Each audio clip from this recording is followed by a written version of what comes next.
Esencialmente es abordar el tema de las excentricidades.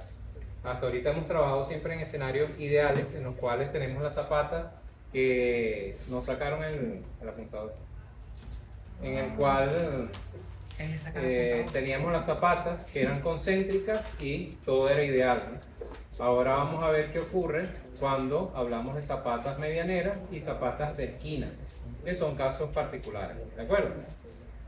No sin antes realizar como de costumbre un pequeño repaso, que creo bastante prudente por las evaluaciones que tenemos en puerta. En cualquier lado. Importante que, si no, bueno, lo hacemos a la antigua. ¿Qué vimos la clase pasada? Sí, ¿qué vimos la clase pasada?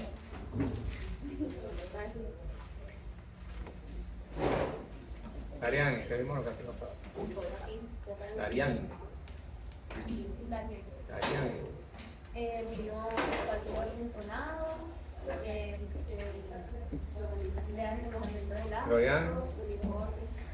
Gloriane, ¿qué vimos la clase pasada?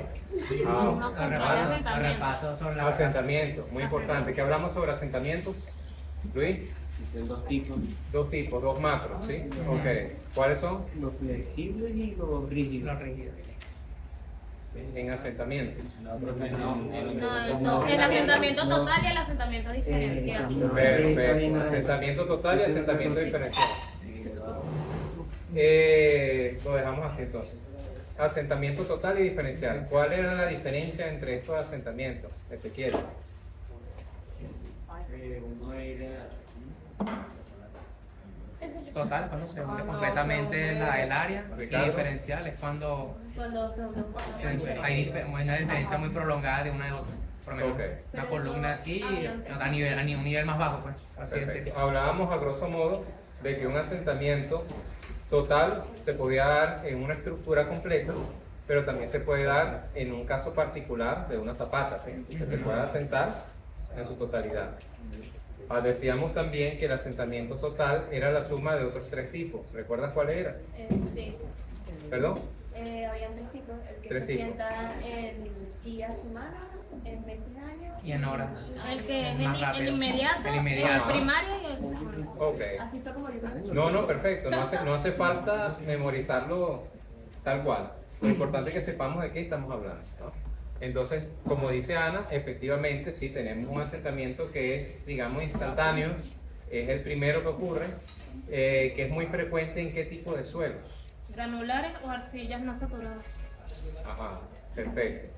Y alguien más pero que no lo lea del cuaderno, que me lo diga de memoria. Ajá. Aparte de ello, teníamos un asentamiento que venía después de este inmediato. ¿Cuál era? El primario, ¿no? El primario. El primario. El asentamiento por consolidación primaria. ¿Qué característica tenía este asentamiento? ¿Qué podemos decir al respecto? El tiempo que se consolidaba, que se asentaba completamente, y el tipo de material también. Correcto. Hablábamos de que los asentamientos, por lo menos estos dos que acabamos de mencionar, tenían una característica en particular vinculada a su capacidad de desalojo del agua de sus moléculas, ¿no? De su composición interna, ¿sí? ¿Qué decíamos al respecto? Que era lo más rápido que tardaba en convertirse en un estrato seco al momento de asentar. Ok, que está ampliamente o estrechamente ligado a la facilidad de drenaje del agua para que ocurra el asentamiento. Por eso es que el asentamiento por consolidación primaria no se da en esos suelos granulares, sino los suelos arcillas limpia. Ajá. Y los arcillas blandas y limas. Los limos, ok, arcillas. chévere. Pero no en suelos propiamente granulares. ¿Por qué? Porque los granulares tienen la peculiaridad de que el desalojo del agua, o sea, tiene un buen drenaje. Son permeables. En estos casos sí. En estos casos cuesta un poquito más para que salga el agua y esto hace que en el tiempo demoren un poco más en asentarse, ¿sí? Y teníamos un último tipo de asentamiento que dependía del agua también, ¿cierto? No dependía del agua. Dependía de la capacidad de reacomodo de las partículas del suelo y pasaba justamente después de el asentamiento por consolidación primaria. ¿Y se llama? En secundaria, por así decirlo. Consolidación por fluencia. Asentamiento por consolidación secundaria o CRIP. También se denomina CRIP. Ese ocurre a lo largo de años. ¿Okay? Cuando se ven Y es las necesario que pasen los dos primeros asentamientos, ¿no? Viene justamente después. Perfecto. Decíamos de estos asentamientos entonces que eran muy importantes. ¿Por qué? ¿Por qué es importante considerar los asentamientos? Porque estudió el tipo del comportamiento de los suelos ante una carga cuando cae sobre ella, ¿no? Reformúlalo porque no te logro captar la idea. Profe, el asentamiento es importante porque en eso se basa la estructura. Pues, si hay asentamiento, la estructura va a fallar y es lo más importante. ¿Por qué fallaría una estructura si hay asentamiento? Agrietamiento. Depende del tipo de asentamiento. Depende del tipo de asentamiento. Ok. Eso nos lleva a suponer que el tipo de asentamiento más peligroso es el asentamiento diferencial. ¿Por qué? Porque si la estructura completa se te llegara a asentar de manera uniforme o casi uniforme, lógicamente la superestructura difícilmente se le atribuyen solicitaciones por efectos de asentamiento y de deformación que la lleven a una posible falla, agrietamientos y colapso, ¿sí? Pero cuando el asentamiento es diferencial, cuando la estructura te queda una pata más abajo que la otra, considerablemente más allá del límite permitido, entonces se supone que se van a inducir esfuerzos razonablemente grandes en la estructura que van a empezar, en el caso más favorable, por simples agrietamientos, ¿sí? Agrietamientos. Entonces, importante es considerar que hasta ahorita nosotros estamos trabajando con los asentamientos instantáneos, inmediatos, lo que ocurre de una vez, suelo granular, ¿ok? Digamos, por un convencionalismo escolástico, pero no se debe despreciar los otros dos tipos de asentamientos. ¿Hasta ahí estamos bien? Sí. Perfecto. ¿Qué otra cosa hablamos en la clase pasada? Ya estamos claros con lo que es el cálculo de una fundación, una cimentación concéntrica, ¿sí? Hablábamos allí de datos interesantes como, y que quiero simplemente que lo recuerden, lidiábamos con qué? Esencialmente con tres cosas o tres aspectos de manejo para el cálculo de las cimentaciones superficiales concéntricas. Bueno, en general, como lo van a ver ahorita, también para las excéntricas. Pero hablábamos de que lidiábamos con tres aspectos fundamentales. ¿Cuáles eran? Flexión, que ya lo estamos viendo acá. Unilateral Ok. y bilateral. Cizallamiento en una dirección, que estaríamos hablando de esta, señor que está aquí, ¿ok? Que ocurre, y aquí de hecho están las fórmulas, ¿sí? De este señor que está aquí, y hablábamos de el bidireccional, cizallamiento bidireccional, que básicamente es el punzonado, El perímetro ¿sí? también. ¿Es necesario que retomemos algo en particular de ello o está claro lo que es la concepción de cada uno de estos elementos, cómo se da, por qué se da? Porque de esa claridad depende el desarrollo de la clase de hoy. Porque hoy no vamos a trabajar con fundaciones concéntricas, sino con fundaciones excéntricas. Entonces, si yo estoy claro con qué representa el cálculo de la flexión y qué representa particularmente la cizalla unidireccional y la cizalla bidireccional o punzonado, entonces yo voy a poder abordar los ejercicios de hoy de una forma muy sencilla, ¿sí? Porque es extrapolar lo que ya venimos manejando. Eso es todo. Entonces yo aprovecho de preguntarle ahorita, en este momento, si hay una duda con respecto a eso todavía en particular, y aprovechamos y la aclaramos. ¿Sí? ¿Cero dudas? Profe, yo tengo una duda en cuanto a ¿Sí? lo de los cálculos. ¿La de qué? El ejercicio que hicimos al final de la clase. Ajá. Nos vamos hasta allá. Eso es la clase 5, ¿no? Vámonos a la clase 5, al ejercicio. Vamos a chequear. Y me dices... En la parte de flexión. Ajá, vamos a ver. No, ese ejercicio lo hicimos en el pizarrón. Los asentamientos, no. Ese ejercicio lo hicimos Eso en el tendría pizarrón. que ser en el cuarto. Ya va. En el cuarto. Vamos a ver si está por acá. Creo que por aquí hicimos uno de esos ejercicios. Acá, vamos a ver. Indiferentemente de, creo que podemos explicar la parte de flexión, la pregunta que tú puedas tener, pese a que sean datos distintos. ¿Ok? Entonces, bueno, vamos a ver a qué te refieres. Exactamente cuál es la duda. ¿Cómo conseguiríamos el valor de n? De nx. Bueno, todo parte de una historia o de una concepción que tuvimos al inicio, y por eso es importante estar claro con ello. Si bien acabamos de decir que estamos lidiando con tres cosas para el cálculo de este tipo de cimentaciones y de las excéntricas, dentro de las cuales está la flexión, el corte unidireccional y bidireccional o punzonado, tenemos que saber exactamente la flexión, de qué se trata. Explicábamos entonces que la flexión esencialmente era considerar, voy a tener que empezar a dejar los marcadores de este lado, pero creo que camino más para acá. De forma sencilla, cuando nosotros hablamos de flexión, nos estamos imaginando que ocurre algo aquí como esto.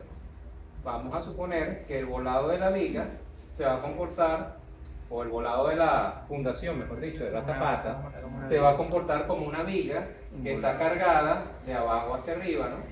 ¿Sí? Por el esfuerzo FU o sigma U, en este caso, que nosotros transformamos acá en una carga puntual que nosotros podemos determinar P, PU, P max, como usted quiera, ¿no? Pero necesitamos primeramente entender que este es el supuesto. ¿Se entiende que ese es el supuesto? ¿O explico por qué suponemos esto? Voy a explicar, no te preocupes, o sea, dilo sin vergüenza. Mira, ¿qué pasa? Cuando una cimentación se apoya sobre el suelo, emergen esfuerzos que nosotros llamamos ficticios. Bueno, evidentemente es la respuesta del suelo ante las cargas. Entonces, retomamos, y muy importante, prefiero explicar esto 1000 veces y que se entienda, a que queden las dudas, porque de esto depende que ustedes puedan hacer sus ejercicios. Entonces, les comentaba, ¿qué es lo que aparece cuando la fundación,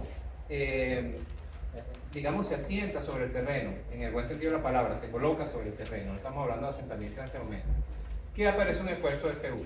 ¿Okay? Este esfuerzo FU es el resultado de toda la presión, en este caso del área de presión que está afectando desde abajo hacia arriba el suelo a la zapata. Es decir, si tú apoyas, normalmente, si tú te apoyas acá sobre el mesón, sobre la mesa de esta manera, el mesón va a ejercer una fuerza igual, pero en sentido opuesto, para que haya equilibrio. Lo mismo pasa con el terreno y la zapata, teóricamente. Entonces, la zapata apoyándose allí, resulta que en el terreno ocurre una reacción que está distribuida, o un esfuerzo que está distribuido, que llamamos sigma U, que nosotros lo calculamos de hecho, y que es el esfuerzo ficticio, ¿sí? Ahora, ¿qué pasa? ¿Por qué nosotros lo consideramos de esta manera? Y ese es un dato que no les había comentado, pero que es interesante verlo. Bueno, porque se supone que este señor que está aquí está evitando que haya flexión en el elemento. Es lógico, ¿no? O sea, este pedestal se supone que evita la flexión en el elemento. Por esa razón nosotros consideramos que se puede flectar el elemento es solamente a partir de ese pedestal. O sea, el pedestal va a evitar que esto ocurra, por ejemplo. Que ocurra esto. Eso no lo va a permitir el pedestal, está restringido, ¿sí? Entonces, o a la inversa, ¿no? El pedestal tampoco va a permitir que ocurra esto, porque allí está el pedestal. O sea, no se va a ir completo ni se va a subir todo, no va a ocurrir eso. Ahí es donde nosotros vamos a suponer que, estando el pedestal aquí, ese es el elemento de arrastramiento que va a permitir es que ocurra, pues por ejemplo, algo como esto, y que todo aquí quede planito, y ocurre algo como esto, y todo aquí quede planito. Ojo, todo esto es muy hipotético. O a la inversa. Pero en este punto, a medida que se acerca al pedestal, la zapata no sufre deformación como tal. Entonces nosotros decidimos tomar la cara del pedestal como el punto a partir del cual puede sufrir esa flexión, esa deformación, la zapata, ¿sí? Pero necesitamos cuantificarlo. Entonces, antes de cuantificarlo, debemos entender que la convención es decir, bueno, mira, si ocurre flexión a partir de la cara en adelante, ocurre flexión, ¿cómo la tratamos? ¿Cómo tratamos esa flexión? La convención que se ha adoptado es, bueno, supongo que este elemento, en vez de ser una pseudolosa, es una viga, para llevarla a un plano más manejable, ¿sí? Entonces yo digo, bueno, mira, esto se va a transformar en esto que está aquí, ¿sí? Que es esto mismo que estamos viendo acá. Esto es como si lo vieras así, así. Y este es mi viga cantilever, que llega desde la cara del pedestal hasta el borde de la zapata. La longitud de esa viga cantilever es NX, es lo que nosotros llamamos NX, ¿sí? Y era lo que les explicaba en la clase pasada, de cómo entonces era que nosotros íbamos a determinar el momento allí. Si nosotros tenemos una viga en voladizo, así, con una carga P, a una cierta distancia media, nosotros tenemos una distancia que está aquí, ¿sí? Que vamos a decir que en este punto es L medio, pero que podemos llamar N o NX según sea la dirección en la que estamos trabajando, ¿sí? Aquí aparece una P y aquí aparece también un cierto momento que es el que nosotros vamos a calcular. Entonces normalmente tenemos que decir el momento que estamos buscando es igual a la P por su brazo, ¿no? Su brazo en este caso sería N entre 2. ¿Por qué N entre 2? Porque si de aquí a aquí tenemos N, la viga está puntualizada justamente en la mitad. Entonces hasta ahí estamos bien. Ahora, si N ya la conocemos, que sería esta distancia desde acá hasta el borde, nos faltaría determinar P. ¿Quién es P? Bueno, P es tomar esta área de esfuerzo o ese volumen de esfuerzo y puntualizarlo. Pero ¿cómo lo puntualizamos? Claro, necesitas un área, ¿ok?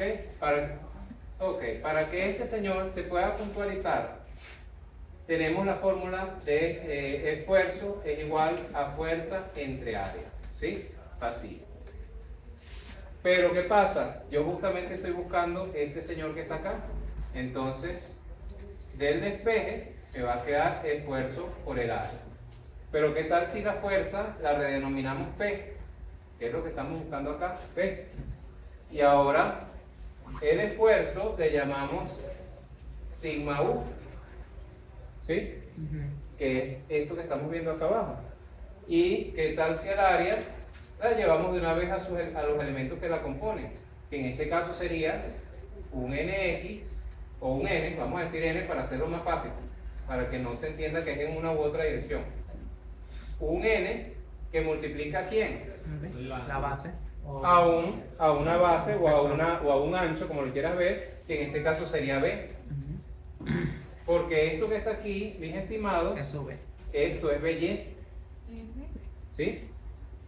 O nos da igual, si en zapatas cuadradas, esto es igual que decir B, porque es que son los mismos lados. ¿Sí? Entonces que yo coloque aquí B, está bien, porque B es igual a BX, es que es igual a BY. En zapatas cuadradas, ¿no? Concéntrico. Ok, ¿qué pasa? Entonces, si yo reemplazo, vamos a suponer que esto se llama ecuación 1 y esto se llama ecuación 2. Si yo reemplazando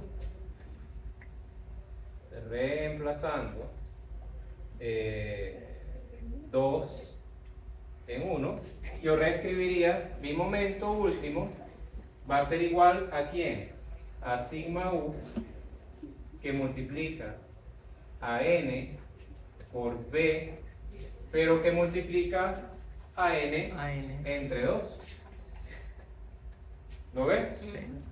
Si yo multiplico los términos, me queda entonces mu va a ser igual a sigma u, que multiplica a n, bueno, podemos dejar al final, a b, para que se parezca más a tu fórmula, por n al cuadrado entre 2. Y por esta razón es que nosotros tenemos entonces la fórmula para la flexión, que creo que queda un poquito más atrás o más adelante, no sé dónde la metimos, vamos a ver. Ajá, aquí está. Por esa razón es que nos queda, fíjate, la fórmula de la flexión, ¿ok? Para cálculo de la flexión. ¿Sí? Sí. Ok. ¿Se entiende? Sí. Ok. ¿Respondí a la pregunta o dudas todavía? No, ya. Oh, Ahora perfecto. teníamos ese NX, pero había otro que era parecido también, ¿verdad? Creo que era... El hermano que es el NY. NY. No, creo que era CX. Ah, CX. Pero eso ya estaríamos hablando de otra cosa, que Sí. sería el corte unidireccional, o la cizalla unidireccional. ¿Era qué? Era que vamos a repasar, no hay problema. Ah, ya, la distancia menos D. Ya, ya me acordé. Era la- ¿No lo repasamos entonces? No, ya me acordé. Mira. Era la distancia menos D. Ok. De la cadena de la columna. ¿Todos están claros entonces Sí, con sí. cizallamiento unidireccional y bidireccional? Punzonado y corte, ¿estamos claros? ¿Seguro? Sí. Bueno, ojo con eso. Más estrecha. Listo. Entonces vámonos, como ya estamos bastante duchos en la materia, vamos a entrar en la materia nueva. ¿Ok?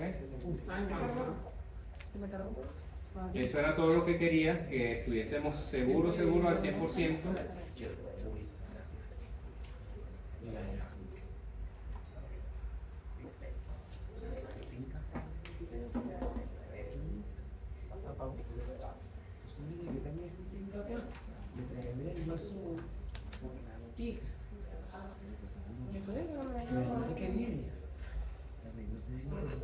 Ok,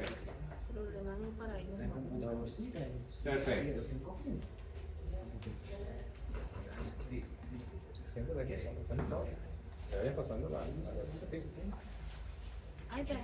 Déjame borrar acá y continuamos. Simplemente un repaso, un recordatorio. ¿Sí? Hasta que llegue el nuevo objetivo. Allí, retrocede. Acá. Diseño de fundaciones excéntricas. Casos de uso, características, principios de trabajo y de diseño. Empezamos con las fundaciones excéntricas. Ya vamos entonces a terminar el contexto de lo que son las zapatas superficiales y vamos a empatar todo, ¿no? Vamos a unificar todo esto. Adelante. Ok, el objetivo, comprender el funcionamiento, comportamiento tensional y condiciones de uso de las zapatas excéntricas, integrando los principios estructurales y geotécnicos que determinan la distribución de presiones, la estabilidad y la seguridad de diseño. Pese a que el objetivo nos insta a todo el abordaje completo, yo quiero que sepan que en la particular clase de hoy solamente vamos a estar abordando lo que es el trabajo con estos elementos excéntricos. Sin embargo, y queda pendiente lo que es la integración. Recuerden que venimos de un estudio geotécnico, ¿no? Bien sea, tenemos dos formas de obtener los datos. O nos los da el estudio o nosotros lo calculamos, hablando escolásticamente para el parcial, porque en la vida real nos los debería dar el estudio. ¿Sí? ¿Qué datos nos da el estudio?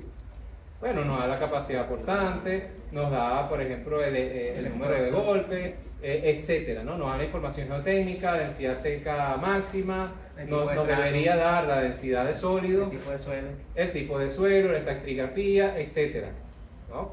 Y nosotros no deberíamos, en teoría, tener que utilizar métodos de Terzaghi y de Hansen para poder verificar que el estudio geotécnico esté bien, porque se supone que el estudio geotécnico debería estar bien. Sin embargo, no está de más el que nosotros nos empapemos un poco de ello. Entonces, dentro de los objetivos específicos que vamos a abordar, identificar los casos de uso de las zapatas concéntricas, ¿no? Excéntricas. Y voy abriendo por acá el Revit. Por cierto, les dejé un archivo en Revit que ustedes bien harían en abrirlo. En irlo abriendo de una vez, porque acuérdense que a veces tarda un poco. Vayan abriendo de una vez Ok, identificar los casos de uso de zapatas excéntricas, explicar los principios de trabajo en las bases atensoradas. Fíjense que aquí dice bases atensoradas. Ojo con esto. Analizar el comportamiento geotécnico bajo presión excéntrica y diseñar zapatas excéntricas. Finalmente.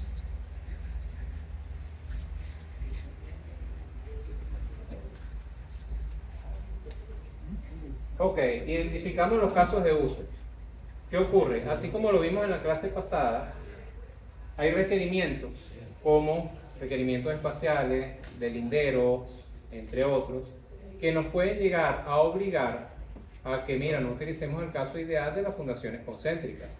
Entonces, estas limitantes espaciales o estas limitantes de cualquier índole, que generalmente son de tipo geométrico, nos llevan entonces a reconfigurar las fundaciones y en esas reconfiguraciones sufrimos de excentricidades. Es decir, vamos a esperar que termine de cargar en Revit, pero lo que primeramente era una zapata que estaba acá, pero que resulta que está sobre el lindero del vecino, yo no puedo invadir el lindero del vecino. Entonces la zapata era totalmente concéntrica, pero luego, mira, tuve que hacerla excéntrica para que llegara hasta acá y yo no me pase hacia un terreno que no me compete, ¿no? Igualmente las zapatas de esquina, ¿no? Puede darse este caso, puede ser simplemente también en cierta manera por algún tipo de ahorro, pero siempre son limitantes generalmente geométricos, ¿ok? Porque desde todo punto de vista la mejor zapata se va a comportar con una carga excéntrica, concéntrica, ¿ok? Otro punto importante que vamos a estar considerando también es que hasta ahorita hemos trabajado con cargas puntuales y no hemos incluido momentos, ni hemos incluido cargas ortogonales, pero en la vida real ustedes saben que sí pasa, ¿ok? Si yo les mando a analizar un pórtico bidimensional, por ejemplo, o digamos, vamos a poner este ejemplo, ¿no? Que es algo que pudiese pasar en el taller. Si yo le diera una estructura, digamos como esta, idealizada, es esta estructura de acá. No, en 3D. Digamos que va como por acá, disculpe, va como por acá, y tiene acá sus más o menos 3 pórticos ahí mal dibujados. Entonces yo les digo, bueno, mira, vamos a calcular las fundaciones para esta estructura. ¿Qué es lo que nosotros tendríamos que hacer? Bueno, lo primero es hallar. Si yo les indico que se requiere optimización y que se requiere dejar todo lo más económico posible, habría que trabajar los casos individuales y nos llevaría a considerar, como ustedes bien creo que lo pueden observar, que este es nuestro pórtico crítico porque tiene mayor área tributaria, ¿cierto? Sí. O sea, si nos vamos al ancho tributario de vigas y bisectamos acá y bisectamos acá, el pórtico del medio se lleva la gran mayoría de la carga, por lo que tendremos acá mayores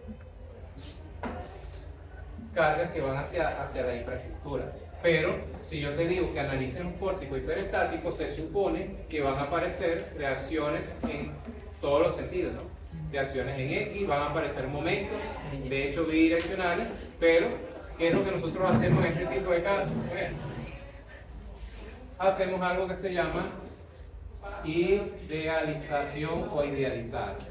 Si yo idealizo, esto se va a transformar en un pórtico bidimensional, ¿sí? Con una determinada carga acá, que es W, que amerita un trabajo, ¿sí? Para poder determinar las reacciones, o en este caso lo que reacción 2, reacción 1, digamos la fuerza en X, ok, en este caso la fuerza en X, en este caso también aparece un momento, ¿sí? También aparece un momento acá que tengo que saber cómo manejar, ¿sí? Entonces, bueno, esta es una de las cosas que hasta ahorita no hemos considerado. Estamos manejando solamente una sola carga puntual. De manera que logremos entender el procedimiento de diseño. Pero ¿qué pasa? Por el principio de superposición nosotros sabemos que podemos avanzar desde lo que ya sabemos hacia adelante. ¿Por qué? Bueno, nosotros estamos calculando un momento último con la formulita esa que acabamos de ver, el sigma, U, por todo lo demás, etc. ¿no? Pero a eso yo le tengo que sumar, a ese momento último le tengo que sumar, vamos a suponer que este se llama momento en A, le tengo que sumar un momento en A. ¿Sí? Entonces, por principio de superposición, tengo ya un momento último, ultimito, ya último total, que es el que yo voy a utilizar para el diseño. Porque ya no basta considerar solamente el momento dado por, digamos, el momento de la fundación, el momento del piso, de la fundación. Sino que hay que considerar los momentos que vienen por la vía externa. Un sismo, por ejemplo, una deformación genera también momentos. Un asentamiento es capaz de generar momentos en la estructura, dicho sea de paso. No es lo mismo tener un pórtico así que tener un pórtico así. La deformación es distinta. ¿Sí? Entonces, bueno, eso es lo que quería comentar, porque hasta ahorita, como lo hemos manejado de una manera tan sencilla, no quería que se quedaran con eso. Profe, de casualidad, ¿puede reiniciar el servidor o tratar de hacerlo que aparezca? Sí, claro. Porque, bueno, a mí no me sale. ¿A quién le sale?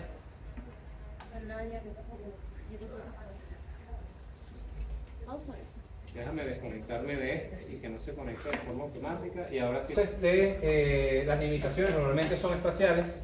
Ya les había comentado esto en clases anteriores.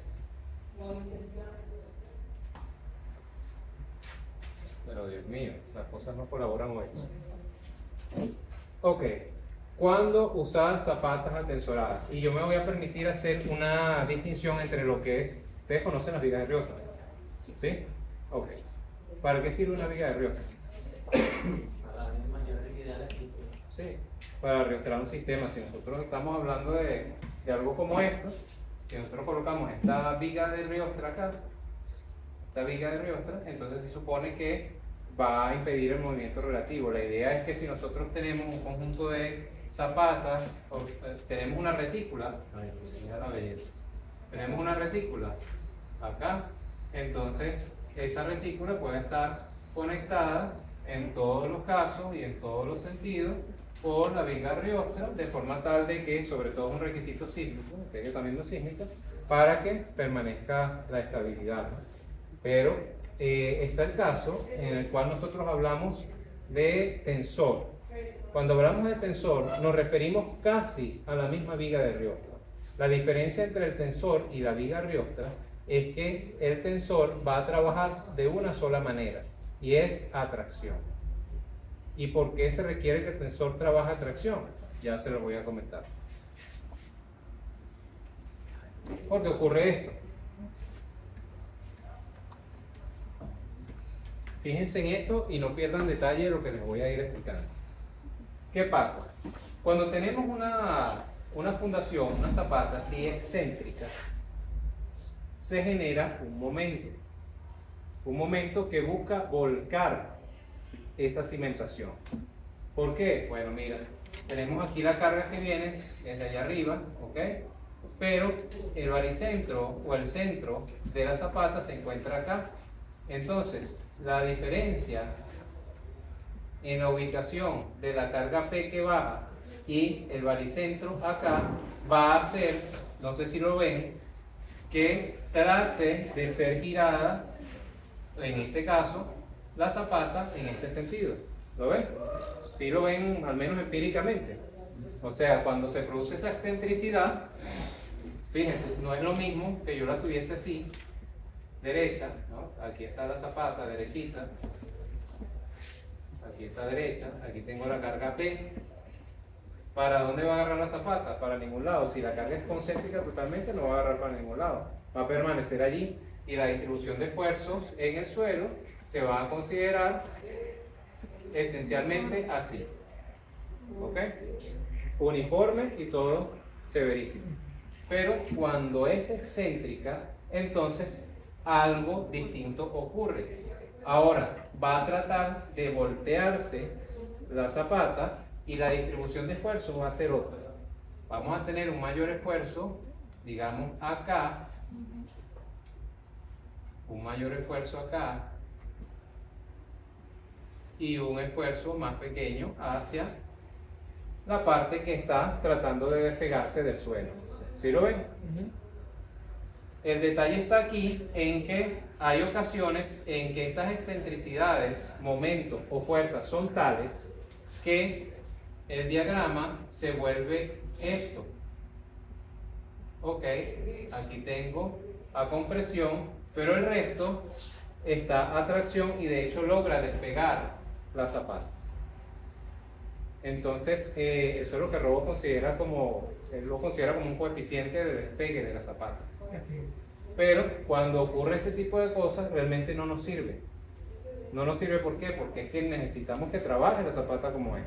¿Sí?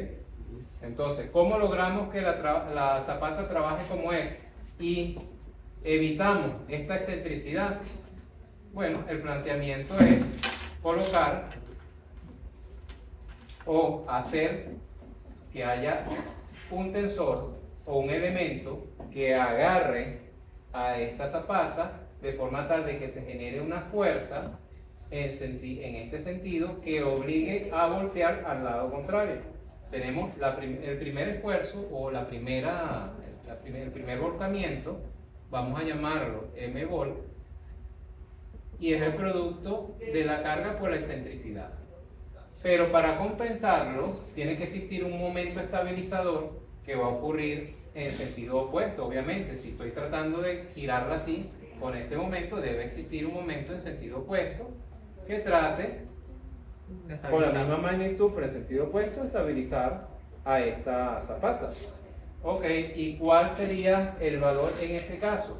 En este caso, nosotros vamos a suponer que ese momento va a ser llamado estabilizador, momento estabilizador, va a ser igual a H por H1. Y les explico qué es cada uno. Cuando nosotros hablamos de H, estamos hablando de la fuerza que se produce por el varillaje superior de esa viguita que está allí, o de ese tensor, porque la diferencia entre viga de Ariosto y tensor es meramente su funcionamiento. Si ustedes lo ven en la vida real, van a ser idénticos. Va a ser la misma viga de Ariosto. O sea, tú lo ves en el campo y es una viga de Ariosto. Pero su forma de trabajo es lo que hace la diferencia entre una viga de Ariosto y un tensor. Un tensor trabaja solamente a tracción. La viga de Ariosto considera momento, considera también el porte y considera, como no, también la compresión o la tracción. Son iguales, igual. ¿Perdón? Las dimensiones de un tensor pueden ser iguales a la de viga de Ariosto, pueden disminuir. Sí, o sea, es variable en función de la solicitación que tenga, ¿no? No es que si es una viga de Ariosto va a ser exactamente igual a un tensor, puede ser, pero eso está supeditado a las solicitaciones, como todo. Si la viga está solicitada por cargas muy grandes, va a ser una gran viga. Si son solicitaciones pequeñas, va a ser una viga de menor peralte. Si las solicitaciones por causa de flexión, no de deflexión, sino de flexión, son significativas, entonces ya yo no podría trabajar y suponer que esto es un tensor. Ahí yo tendría que considerar también que ese elemento está siendo, digamos, sometido a flexión y tengo que calcularlo también para flexión. ¿Me explico? Así que, como seguimos haciendo, lo que estamos tratando de abordar es un caso simple para después irnos a un caso un poquito más complejo. El caso simple es solamente un tensor. El tensor, entonces, va a generar a través del varillaje, a través del acero de refuerzo, es lo que quiero decir, de la figura superior de la viga, una fuerza que va en este sentido y cuyo brazo es la distancia desde el varillaje, desde el eje del varillaje hasta la parte inferior de la zapata. ¿Se entiende? Ok. Teniendo eso en claro, tendríamos entonces la fuerza y tendríamos el brazo. De esta manera se genera el momento estabilizador. tenemos la fuerza y tenemos el brazo. De esta manera se genera el momento volcante. Entonces nosotros lo que tenemos que hacer es buscar un equilibrio, ¿sí? Al buscar el equilibrio, entonces nosotros logramos evitar. ¿Qué es lo que tratamos de evitar? Tratamos de evitar este tipo de cosas. Eso es lo que tratamos de evitar. Cuando empezamos a utilizar tensores, esto que acabo de dibujar se transforma nuevamente en esto o algo muy similar, en la que podemos considerar un sigma U de carácter uniforme y lineal. Entonces, ¿qué estamos haciendo? No, estamos resolviendo un problema. Pero adicionalmente a eso, aunque eso lo voy a explicar más en el ejercicio, también hay ciertos aspectos que considerar. Que si bien nosotros aquí estamos haciendo un equilibrio de momentos, como todo cuerpo, tenemos que hacer un equilibrio estático, y el equilibrio estático no es solamente por momentos, ¿cierto? También es en X y es en Y, ¿sí? Entonces nosotros necesitamos garantizar que esta fuerza que está acá, no voy a entrar en detalle, pero esta fuerza H también esté dentro de los parámetros correspondientes para, digamos, generar el equilibrio con la fuerza F, ¿no?